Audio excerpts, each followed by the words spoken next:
Carbon foot print అంటే మీకు తెలుసా? కార్బన్ ఫుట్ ప్రింట్ ప్రతి ఇండస్ట్రీ, ప్రతి వ్యక్తి, ప్రతి పరిశ్రమ కూడా ఎంతో కొంత శాతంలో కార్బన్ ఫుట్ ప్రింట్ ను కలిగి ఉంటూ ఉంటుంది. అసలు గ్రీన్ హౌస్ గ్యాసెస్ ఏమిటవి? నిజానికి వాటర్ వేపర్, నీటి నుంచి వచ్చేటటువంటి తేమ, కార్బన్ డయాక్సైడ్, అసలు carbon dioxide, methane, water vapour అనేటటువంటివి గ్రీన్ హౌస్ గ్యాసెస్ ప్రధానమైనట్టుగా ఉన్నాయి. కుటుంబాలు దానికి దోహదపడతాయా అనేటటువంటి విషయాలు చూద్దాం. నిజమే, పరిశ్రమలే కాదు, వ్యక్తులు కూడా సర్వసాధారణంగా carbon foot print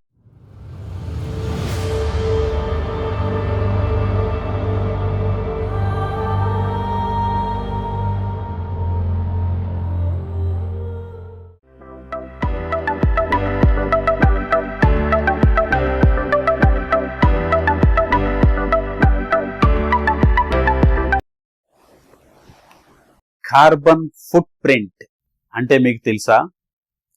carbon foot print ప్రతి ఇండస్ట్రీ, ప్రతి వ్యక్తి, ప్రతి పరిశ్రమ కూడా ఎంతో కొంత శాతంలో కార్బన్ ఫుట్ ప్రింట్ ను కలిగి ఉంటూ ఉంటుంది. ఏమిటా కార్బన్ ఫుట్ ప్రింట్? మనం ఎంత శాతంలో అయితే మనుషులుగా, వ్యక్తులుగా, పరిశ్రమలుగా, ఇండస్ట్రీగా, ఒక వ్యాపారస్తులుగా ఎంత శాతంలో అయితే గ్రీన్ హౌస్ గ్యాసెస్ అయినటువంటి కార్బన్ డయాక్సైడ్ మరియు మీథేన్లను మనం వాతావరణంలోకి వదులుతూ ఉన్నామో దానిని కార్బన్ ఫుట్ ప్రింట్ అని అంటారు. పరిశ్రమలైతే ఓకే, చాలా మొత్తంలో చాలా కార్బన్ డయాక్సైడ్ను, మీథేన్ను, వాటర్ వేపర్ను, ఇలా గ్యాసెస్ ను అనేకమైనటువంటి వాతావరణంలోకి వదులుతాయి. మరి వ్యక్తులుగా మనం ఏ విధంగా ఈ కార్బన్ ఫుట్ ప్రింట్ ని కలిగి ఉండటానికి మనం కాంట్రిబ్యూట్ చేస్తూ ఉన్నాం?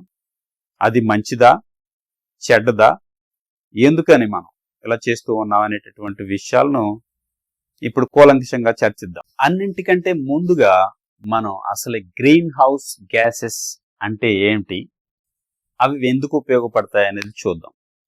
అసలు carbon dioxide, methane, water vapour అనేటటువంటివి గ్రీన్ హౌస్ గ్యాసెస్ ప్రధానమైనట్టుగా ఉన్నాయి. ఇప్పుడు ఈ కార్బన్ డయాక్సైడ్ అత్యంతమైన ప్రధానమైనటువంటి పాత్రను పోషిస్తూ ఉంది.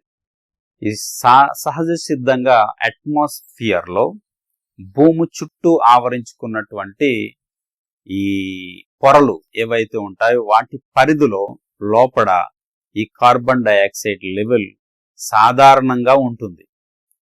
సాధారణానికి మించి అవి పెరిగిపోతే భూమి యొక్క పైభాగంలో ఉన్నటువంటి వాతావరణం వాటిని పీల్చుకొని మరలా తిరిగి భూమికే రిఫ్లెక్ట్ చేస్తూ ఉంటుంది. ఇలాంటి సందర్భంలో ఈ యొక్క కార్బన్ డయాక్సైడ్ నుంచి వచ్చేటటువంటి వేడిమి, ఈ ఉష్ణోగ్రత ఏదైతే ఉందో అది ఎటు చెదిరిపోవడానికి అవకాశం లేదు. అది మరలా తిరిగి భూమికి వస్తుంది. మరలా తిరిగి భూమికి రిఫ్లెక్ట్ అయ్యి కార్బన్ డయాక్సైడ్ రావడం వలన ఉష్ణోగ్రతలు విపరీతంగా పెరిగిపోతాయి అన్నమాట. అది గ్రీన్ హౌస్ గ్యాసెస్ అయినటువంటి కార్బన్ డయాక్సైడ్, మీథేను, వాటర్ వేపర్లు ప్రధానమైనటువంటి పాత్రను పోషిస్తూ ఉంటాయి. అసలు ఈ టెంపరేచర్లు పెరిగిపోవడానికి కార్బన్ ఫుట్ ప్రింట్ కి అసలు ఏంటి లింక్? నిజమే, పరిశ్రమలే కాదు, వ్యక్తులు కూడా సర్వసాధారణంగా కార్బన్ ఫుట్ ప్రింట్ కి కారణమవుతూ ఉన్నారు. ఇప్పుడు మనం ప్రతిరోజు వాడేటటువంటి గ్యాస్, పెట్రోల్, డీజిల్, వాహనాల నుంచి వచ్చేటటువంటి ఆ పొగ, వాటి నుంచి వచ్చేటటువంటి ఈ కార్బన్ డయాక్సైడ్, ఇవన్నీ కూడా కార్బన్ ఫుట్ ప్రింట్ కి కారణమవుతూ ఉన్నాయి. ఇండస్ట్రియల్ రెవల్యూషన్ రాక ముందు వరకు కూడా ఈ కార్బన్ డయాక్సైడ్ లెవెల్ 280 ppm ఉండేదని ఒక అంచనా వేశారు శాస్త్రవేత్తలు. ppm అంటే పార్ట్స్ పెర్ మిలియన్. అంటే 280గా ఉండేటటువంటి ఈ కార్బన్ డైఆక్సైడ్ లెవెల్ ఇప్పుడు 2024కి 420కి పెరిగింది ppm. అంటే ఎంత భయంకరంగా కార్బన్ డైఆక్సైడ్ డబుల్ అయిపోయిందో మనం చూడొచ్చు.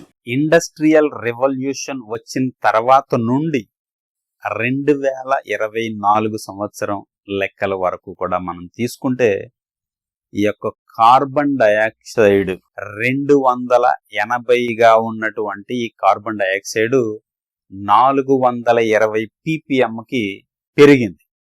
అంటే డబుల్ అయిపోయింది. అంటే ఎంత విపరీతమైనటువంటి కార్బన్ డైఆక్సైడ్ రిలీజ్ చేస్తూ ఉన్నామో రోజు రోజుకి, దానికి కారణం కేవలం మానవ చర్యలు మాత్రమే అని వరల్డ్ హెల్త్ ఆర్గనైజేషన్ పేర్కొంటూ ఉంది. వ్యక్తులుగా కార్బన్ డైఆక్సైడ్ని కానీ లేదంటే కార్బన్ ఫుట్ ప్రింట్ని మనం ఏ విధంగా తగ్గించాలి అనేటటువంటిది చూస్తే, వ్యక్తులుగా మనం లైఫ్ స్టైల్ని మార్చాలి, లేదా మోర్ సస్టైనబుల్ రీసోర్సెస్ని ఉపయోగించాలి అని యునైటెడ్ నేషన్స్ చెప్తూ ఉంది. ఏంటి? ఉదాహరణకి మనకు ఒక మోటార్ సైకిల్ ఉంది, మనం పక్క గ్రామానికి పెళ్ళికి వెళ్ళాలి. మన పక్క గ్రామమే, జస్ట్ 1 కిలోమీటరే ఉంది, లేదంటే కొంచెం ఎక్కువ ఉంది లేదా కొంచెం తక్కువ ఉంది. మీరు అలాంటిటప్పుడు మనం మోటార్ సైకిల్ వేసుకుని వెళ్తే మనకు పెట్రోల్ ఖర్చు 2-3 సార్లు ఆన్లైన్లో తిప్పితే పెట్రోల్ ఖర్చు, ఆ పెట్రోల్ నుంచి వచ్చేటటువంటి కార్బన్ డైఆక్సైడ్ వాతావరణంలో కలుస్తుంది. లేకపోతే మీరు నడుచుకుంటూ వెళ్ళారనుకుందాం, నడుచుకుంటూ వెళ్ళడం వలన మీరు పెట్రోల్ సేవ్ చేస్తూ ఉన్నారు, పొల్యూషన్కి కారణం అవ్వకుండా ఉంటూ ఉన్నారు. తద్వారా మీకు కొన్ని క్యాలరీస్ తగ్గి ఆరోగ్యం వస్తుంది. తద్వారా మీరు పొల్యూషన్కి కారకుడు కాకుండా మీరు పొల్యూషన్ తగ్గించే వాటిలో భాగస్థులు అవుతారు. డైరెక్ట్గా ఎలా కారణమవుతూ ఉన్నామంటే, డైరెక్ట్గా ఫాజిల్ ఫ్యూయల్స్ మనం వాడడం వలన. ఆ ఫాజిల్ ఫ్యూయల్స్ ఏంటంటే ఈ కార్బన్, బొగ్గు, పెట్రోల్, డీజిల్, న్యాచురల్ గ్యాస్. వీటిని డైరెక్ట్గా మనం ఇండస్ట్రీస్ ద్వారా కానీ వెహికల్స్ ద్వారా కానీ డైరెక్ట్ కన్సంప్షన్ చేయడం ద్వారా, వాటిని ఉపయోగించడం ద్వారా, దహించడం ద్వారా చాలా పెద్ద మొత్తంలో కార్బన్ డైఆక్సైడ్, మీథేన్ రిలీజ్ అవుతూ ఉంటాయి. కార్బన్ డైఆక్సైడ్ పెరిగిపోవడం వలన భూమి యొక్క పరిస్థితి ఏ విధంగా ఉందో మీకు తెలుసా? ఒకే గదిలో 4 పొయ్యిలు పెట్టి 4 వంట చేశారని అనుకుందాం. కిటికీలన్నీ మూసేసి ఉన్నాయి, వెంటిలేటర్స్ కూడా మూసేసి ఉన్నాయి, గాలి బయటకు పోవట్లేదు, పొగ బయటకు పోవటం లేదు, టెంపరేచర్ అక్కడే ఉంది. అదే రూమ్లో ఒక 4-5 కనీసం ఆ వంట చేసేవాళ్ళు కూడా 5 నిమిషాలకు మించి ఉండలేరు. ఎందుకంటే పరిస్థితి అంత విపరీతమైనటువంటి ఉక్కిరి బిక్కిరి పరిస్థితిలో ఉంటుంది. ఎందుకంటే టెంపరేచర్ కానీ, ఈ యొక్క పొగ కానీ, ఈ వేడిమి కానీ ఏది కూడా బయటకు పోదు. భూమిలో ఉన్నటువంటి భూమి పరిస్థితి కూడా అదే విధంగా ఉంది. ఈ గ్రీన్ హౌస్ గ్యాసెస్ ఏవైతే ఉన్నాయో అవి వాతావరణాన్ని పైకి చేరుకుని మరలి ఈ యొక్క గ్రీన్ హౌస్ గ్యాసెస్ మళ్ళీ తిరిగి భూమికి వస్తాయి, భూమిని వేడి చేస్తాయి. గ్రీన్ హౌస్ గ్యాసుల వలన మంచి జరిగేది ఏంటంటే భూమి ఎప్పుడు కూడా వేడిమిగా వెచ్చగా ఉంటుంది. తద్వారా జీవరాశులు మననం సాగించగలుగుతాయి. ఒకవేళ వెచ్చదనం గ్రీన్ హౌస్ గ్యాసెస్ లేకపోయినట్లయితే భూమి ఫ్రీజ్ అయిపోతుంది. ఉష్ణోగ్రతలు బాగా పడిపోయి ఈ ఫ్రీజ్ అయిపోయి ప్రాణులన్నీ కూడా చచ్చిపోతాయి. గ్రీన్ హౌస్ గ్యాసెస్ వలన మంచి ఉంది. కానీ గ్రీన్ హౌస్ గ్యాసెస్ పెరిగిపోవడానికి కారణం మనిషి. పెరిగిపోతే అది మరలా తిరిగి మనకే ప్రభావం చూపిస్తుంది. కాబట్టి గ్రీన్ హౌస్ గ్యాసెస్ పెరిగిపోకుండా ఉండాలంటే మనం కార్బన్ ఫుట్ ప్రింట్ని కంట్రోల్లో ఉంచాలి. కార్బన్ ఫుట్ ప్రింట్ కంట్రోల్లో ఉంచాలంటే దానికి కొన్ని కాల్కులేషన్స్ ఉన్నాయి. దాన్నే కార్బన్ ఫుట్ ప్రింట్ కాల్కులేటర్ అని కూడా అంటూ ఉన్నాం. ఓవరాల్గా కార్బన్ ఫుట్ ప్రింట్ తగ్గించడానికి ఏ విధంగా మనుషులమైనటువంటి మనందరం కూడా సహకరించాలనేటటువంటిది 5 పాయింట్లని సూచిస్తూ ఉంది.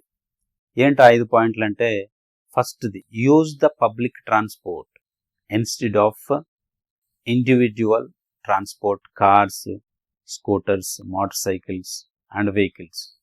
అంటే మనం రోజు ఒక పట్టణం నుంచి ఇంకో పట్టణానికి వెళ్ళాలి. ఇప్పుడు పబ్లిక్ ట్రాన్స్పోర్ట్ చాలా అవైలబుల్గా ఉంది. బస్సులు, వ్యాన్స్, ఇంకా ఇంటర్సిటీ బస్సులు, ఇలాంటివన్నీ.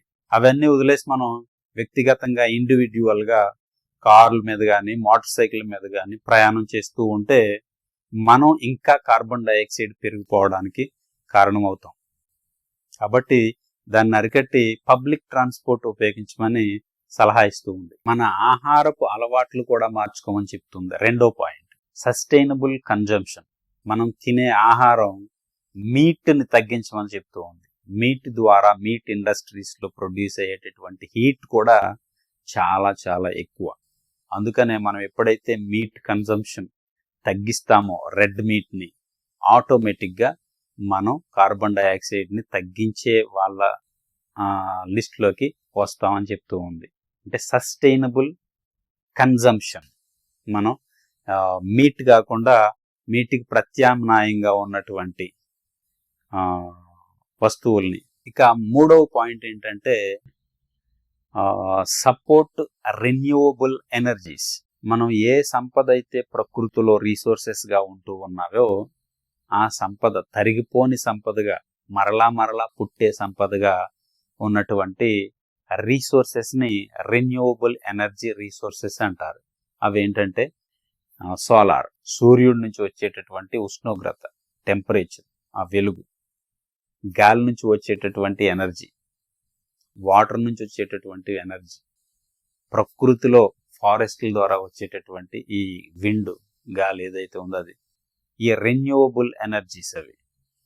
అంటే మనం ఒకసారి ఉపయోగించేసుకున్నా అవి తరిగిపోవు, అవి మరలా మరలా పుడుతూనే ఉంటాయి. ఆ ఎనర్జీస్ని సపోర్ట్ చేసుకోవాలి. వాటిని సపోర్ట్ చేసి ఈ రెన్యూవబుల్ ఎనర్జీ ఉపయోగించడం ద్వారా మనం నాన్ రెన్యూవబుల్ ఎనర్జీస్ ఏవైతే ఉన్నాయో, పెట్రోలు, బొగ్గు, ఈ న్యాచురల్ గ్యాస్, వాటిని తగ్గించడం వలన, వీటిని ఉపయోగించడం వలన కార్బన్ ఫుట్ ప్రింట్ తగ్గుతుంది. ఇక నాలుగవ పాయింట్ ఏంటంటే విపరీతంగా చెట్లు నాటాలి అని చెప్తూ ఉంది. ప్రతి సిటీలోను, ప్రతి రోడ్డు ప్రక్కలన చిన్న చిన్న స్క్వేర్స్, మనుషులు కూర్చున్నటువంటి స్క్వేర్స్లోను, వాటితో పాటు ఫారెస్టేషన్, ఎక్కువగా చెట్లు పెంచడం ద్వారా కార్బన్ డైఆక్సైడ్ని నియంత్రించి, ఎందుకంటే చెట్లు కార్బన్ డైఆక్సైడ్ని పీల్చుకొని మనకు ఆక్సిజన్ అందిస్తాయి కాబట్టి ఆ విధంగా కూడా మనం కార్బన్ ఫుట్ ప్రింట్ పెరగకుండా ఉండడానికి కారణం అవ్వని వాళ్ళు అవుతామని చెప్తుంది. ఇక చివరిగా ఐదవ పాయింట్ ఏంటంటే ఆర్గానిక్ వేస్ట్ ఏదైతే ఉందో దాన్ని ప్రాపర్గా డిస్పోజ్ చేయాలి. ప్రాపర్గా దాన్ని రీసైకిల్ చేయడం ద్వారా కూడా మనం కార్బన్ ఫుట్ ప్రింట్ని తగ్గించిన వాళ్ళం అవుతాం, కంట్రోల్లో పెట్టిన వాళ్ళం అవుతాం అని చెప్తుంది. ఎందుకంటే ఉదాహరణకి చాలా చోట్ల వ్యవసాయం చేసే వాళ్ళు, అగ్రికల్చర్ చేసేటువంటి వాళ్ళు ఆ తీసివేసినటువంటి కాండాలు, మొక్కలు, ఆ వేస్ట్ని అంతా కూడా బర్న్ చేస్తూ ఉంటారు. సరైన విధంగా దాన్ని భూమిలో కప్పుకొచ్చి దాన్ని మాన్యూర్ కింద తయారు చేసే పద్ధతులు ఉన్నప్పటికీ వాటిని ఉపయోగించకుండా త్వరగా అయిపోతుంది, మనకి త్వరగా వదిలించుకోవచ్చు, ఈ చెత్తంతా ఎవరు మోస్తారు, ఎక్కడ డిస్పోజ్ చేయాలి అనేటటువంటి అవగాహన లేని పరిస్థితుల్లో చాలా మంది ఈ యొక్క వ్యవసాయం నుండి వచ్చేటటువంటి ఆర్గానిక్ వేస్ట్ ఏదైతే ఉందో దాన్ని బర్న్ చేయడం వలన, సరిగా డిస్పోజ్ చేయకపోవడం వలన కూడా కార్బన్ ఫుట్ ప్రింట్ పెరుగుతుంది. దాన్ని అరికట్టడం ద్వారా కూడా మనం కార్బన్ ఫుట్ ప్రింట్ని కంట్రోల్లో పెట్టుకోవచ్చు అని ఈ 5 పాయింట్లని ప్రధానంగా చెప్తూ ఉంది. కాబట్టి మనం అందరం కూడా ఈ 5 పాయింట్లు శ్రద్ధ వహించి మనకు తెలియని వారికి తెలియజెప్పి, తెలిస్తే ఖచ్చితంగా మన భూమి, మన సంస్కృతి, మన గాలి, మన నీరు, స్వచ్ఛతను కాపాడుకోవడం కోసం మనం ఖచ్చితంగా ఈ పాయింట్లని అందరం కూడా పాటించాలి.